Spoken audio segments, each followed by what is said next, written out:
Greetings. We continue today in the third part of the opening of the sixth seal. We begin today reading the book of Zechariah, chapter 14, verse number 1. Behold, the day of the Lord cometh, and the spoil shall be divided in the midst of thee. For I will gather all nations against Jerusalem to battle, and the city shall be taken, and the houses rifled, and the women ravished. And half of the city shall go forth into captivity, and the residue of the people shall be cut off from the city. Then shall the Lord go forth and fight against those nations as when he fought in the day of battle. And his feet shall stand in that day upon the Mount of Olives, which is before Jerusalem on the east. And the Mount of Olives shall cleave in the midst thereof toward the east and toward the west. And there shall be a very great valley. And half of the mountain shall remove toward the north, and half of it toward the south. And ye shall flee to the valley of the mountains, for the valley of the mountains shall reach unto Azel. Yea, ye shall flee, like as ye fled before the earthquake in the days of Uzziah, king of Judah. And the Lord my God shall come, and all the saints with thee.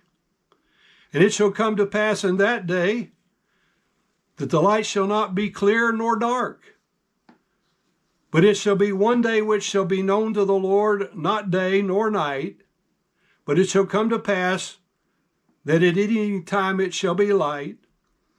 The earth shall quake before them, the heavens shall tremble, the sun and the moon shall be dark, and the stars shall withdraw their shining.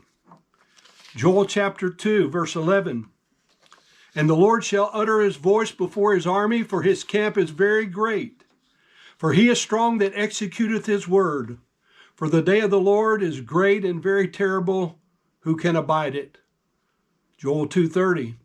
And I shall show wonders in the heavens and in the earth, blood and fire and pillars of smoke.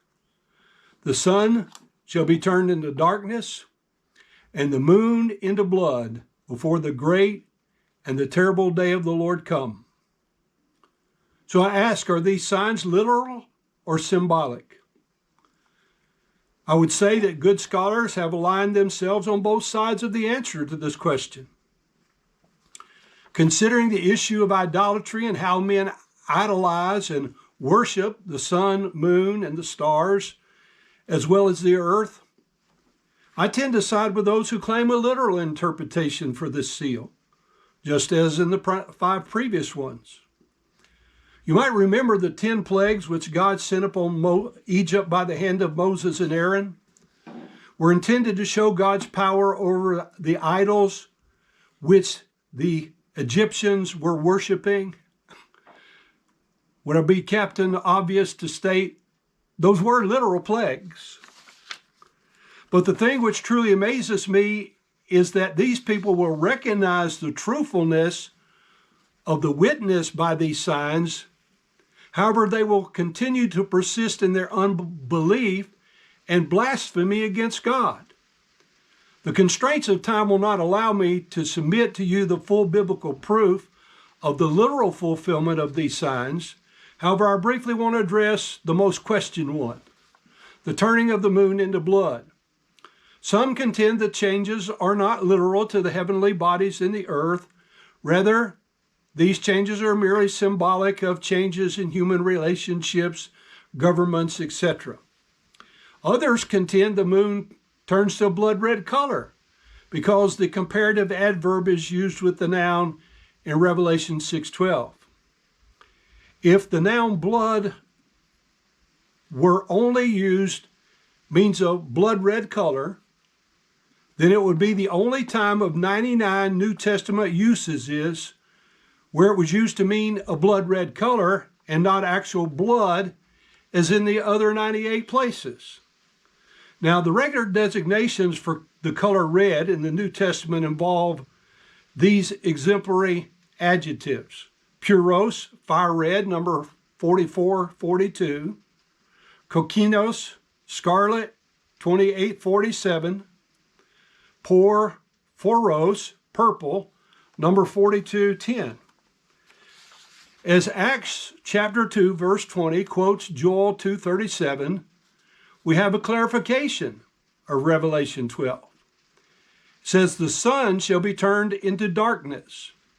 2, the moon shall be turned into blood.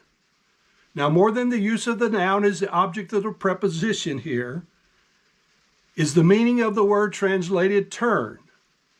Metastrepho, Strong's 3344.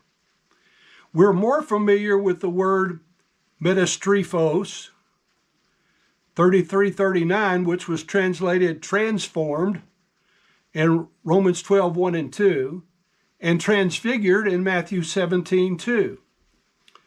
Very importantly, the Greek word metastrepho means to change substance, whereas 3339, metamorphosis, means to change outward appearance.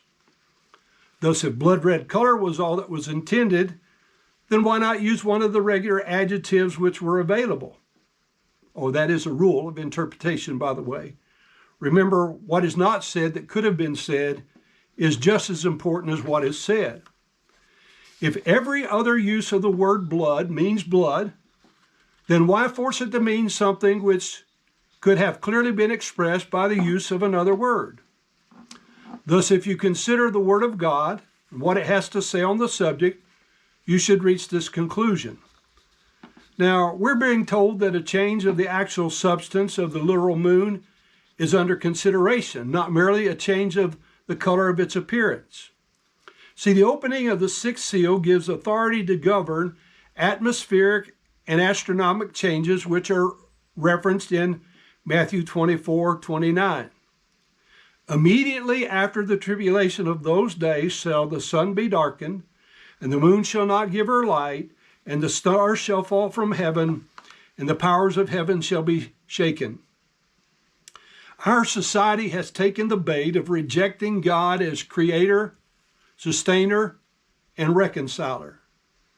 They have already accepted the spirit of iniquity that promotes the substitutionary lies. One, that the universe evolved apart from divine influence. That's how they refute God as creator. 2, that the universe is sustained by Mother Nature. That's refuting God as sustainer. And 3, the universe is headed for a self-determinative destiny, refusing God as her reconciler. Therefore, God and his Christ are allowing this leaven to permeate this current world system, preparing it for its ultimate, final challenge, a personal confrontation with the Lord of hosts. There is coming a day when the eternal Father Creator will dispel all the myths, all the rumors, and all the urban legends about Mother Nature. The use of the world's capital letters denote their deification of her. When they speak of Mother Nature, they use capital letters, which is supposed to signify deity. Revelation 6:17, its syntax says this: we should understand the foreshadowing in this scene. Later, the question is asked by the ones being deceived, who can stand against or defeat the beast? Then later still, Jesus reveals himself as the able one, and those on the earth will seek to flee and hide from his wrath, but no place will be found for them. So let me stress one more time. The authority is given, but the actual execution of that authority happens at a point in time subsequent to its granting or the giving of it.